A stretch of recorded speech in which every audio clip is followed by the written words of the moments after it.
Hello, I'm Darian and you're logged on to Living Out Loud with Darian, a blog that examines sexuality, race, religion, and entertainment, all from an African-American gay perspective. Today in Midtown Atlanta for the first time, author Terrance of the controversial new book, Hiding in Hip Hop, will talk in depth with me about his past struggles as a closeted gay man working in one of the most homophobic environments in our culture, the hip hop industry. Many people are wondering if Terrance motives are genuine by releasing this perceived expose, or if he's simply capitalizing on the DL phenomenon at the expense of black gay men. Today we'll find out as I sit down with Terrance and we discuss hiding in hip-hop.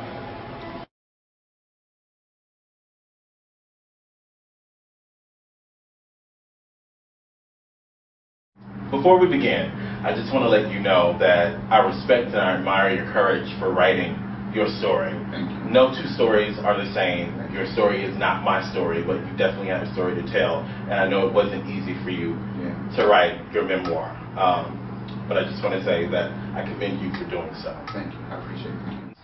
So, right off the bat, let's just talk about, for those who are watching who may not know you, let's just talk about your background in entertainment. Yes. And how this book came to be. Yes.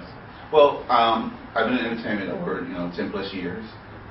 Most recently with MTV Networks, where I was a production coordinator, production manager, working on all live shows as related to MTV, movie awards, video music awards, hip hop honors, every live award show. Prior to that, I worked with King Ivan Wayans on his late night talk show, Spike Lee, BET, Warner Brothers, Angelica Houston, Rob Reiner. The list just goes on and on and on. So I'm very well ingrained into this industry and this culture and this lifestyle. And I came to write the book because I knew that there was a pervasive subculture that does exist. A lot of industry insiders are very keenly aware of it. I think the general public, they have an idea that it does exist. But I wanted to bring light to so many of us who have to make our contributions to the entertainment industry, especially as it relates to hip hop, which tends to demean and dehumanize who we are as gay men and same-gender loving men to this industry. So I wanted to give a voice to so many of us and just share with the world that we make contributions to this industry. Yeah, definitely. Yeah. So outside of that, what would you say you wanted your readers to take away from the memoir? What's your main goal? Because I'm sure you've heard a lot of people are saying, well, he's not really telling us anything we don't already know. We know there's gays in hip-hop. There's gay people in every profession. Yeah. So what did you want readers to take away from it? Well, I think, unfortunately, a lot of people, when they think of hip-hop, they don't think gay. You don't think homosexual. So I really wanted to, again, bring light to that industry. But I also wanted to take a stand for who we are as black gay men. So it sounds like you're pretty affirming in who you are now. Yes. Because I've read your book, and it wasn't always that way. You weren't always very comfortable in your skin. So do you identify as an openly gay man now? Yeah, I'm definitely a same-gender loving man. You're a same-gender loving man? Yes, okay. Yes. So we were talking about this earlier. I'm sure you know not everyone is excited about your book, especially some members of the black gay community. Oh, no, I know that. Yeah, I've been getting a lot of emails, and a lot of people have been asking me what your goal really was. Like, were you just railroading the whole DL phenomenon from J.L. King in order to make money?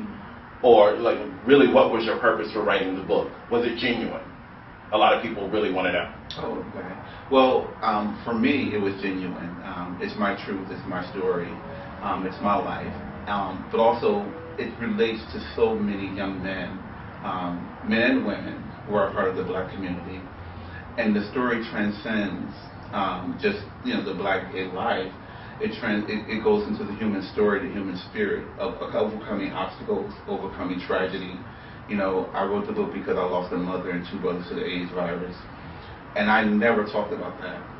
And I hid that for so long, not only for myself. I hid it within myself, but I hid it from my friends. I hid it from colleagues. I hid it from everyone, and I struggled emotionally and mentally with that. And I really wanted to talk about it because it became an epidemic, as it is now in our community, HIV and AIDS. Black women, gay black men, young teens now becoming infected. So I wanted to tell that story and how that affected me, the black church, and how that prevented me from coming out. So many times I wanted to come out and be an openly gay, or same gender loving man. But I knew what the backlash I would receive from the black church was. So, at what age did you realize that you were attracted to other men? Oh, immediately after I was sexually assaulted. And I wanted to clarify that as well. Let's talk about that. Yeah, and I've said this on tape, on my Exposed, documentary. I've said it in many interviews. In my situation where I was sexually assaulted by a male next door neighbor, it did lead to me start to questioning and exploring being promiscuous with other men.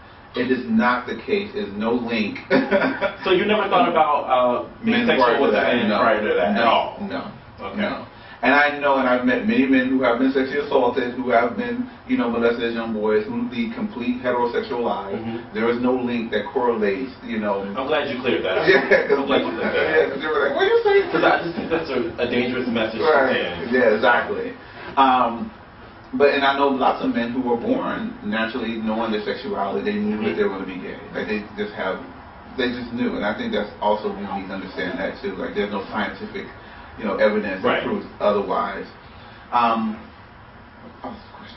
Yeah, well, no, because I was one of those people who knew very early on. I knew at age 7 that I was attracted to men, and I'm divulging too much information about myself. I've never been with a woman, and I've never had the desire to be with a woman. Right. And I just think it's a really dangerous message, and that's the message that a lot of people are picking up on when they heard that you were molested or they've listened to previous interviews. Right. They're running with it and saying, oh, he's gay because he was sexually molested. And a lot of people believe that you were either sexually molested, you had an absent father, or you had an overbearing mother. Right. So, but again, when people read the book, they'll understand that I do explain that in that situation where it happened for me. Again, this is my story, my memoir, so it happened to me. But people have to read the book, instead of running and assuming what they want to believe or what they're hearing from other people who have not read the book. Exactly. Exactly. Really good point. You have quite a few different sexual relationships in the book. A lot of which are with other DL men, but none of them were emotionally available to you at all. So I have to imagine that did some serious damage to your self-esteem, because at certain points in your life you were actually looking for love. You were looking to be in a relationship. So remember, also I explained in the book, I said I didn't even know what love was. So even though I was looking for it, I couldn't tell another man how to love me. I never experienced love growing up because, again, my mother was emotionally unavailable to me. Right. So the first human experience a child has is with their mother, and that's where you learn love, where I never got that opportunity to learn love from my mother. And so I was searching for it, but how can I identify or tell another man to love me if I didn't know what it looked like or what it should feel like? Yeah. So for me, I equated sex with love, and that's what I thought love was. So if a man said, oh, you're attractive, or I find you attractive, let's go to bed. Oh, he must really like me, and he must love me because we're in this intimate act, and you can only be intimate with someone unless you love them. Right. But that's very, unfortunate, and that's inaccurate information as well, which I explain in the book. Equating love with sex is totally inaccurate. So would you say that you were addicted to sex? Yes. Definitely. Yes. Everything that I tried not to become, when I ran away from my family, running away from Detroit, didn't want to end up like my mother, who was a heroin addict and a prostitute, I eventually became. I became addicted to, alcohol. I became addicted to sex. Everything my mother was, I became. And I found wow, on this whole journey in my entire life, everything that I thought I worked so hard not to become, I actually ended up becoming.